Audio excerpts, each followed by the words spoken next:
Creating an invoice in Authorize.net is a simple process. Here's how you can do it. Log into your Authorize.net account.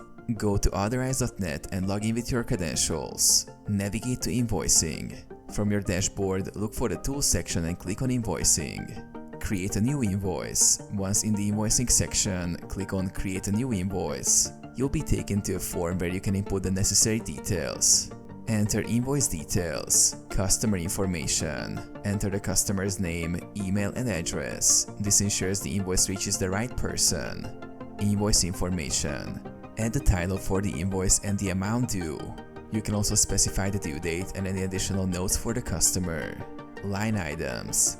Add the products or services you're billing for, including descriptions, quantities and prices. Set payment options. Authorize.net allows you to choose how you want the customer to pay.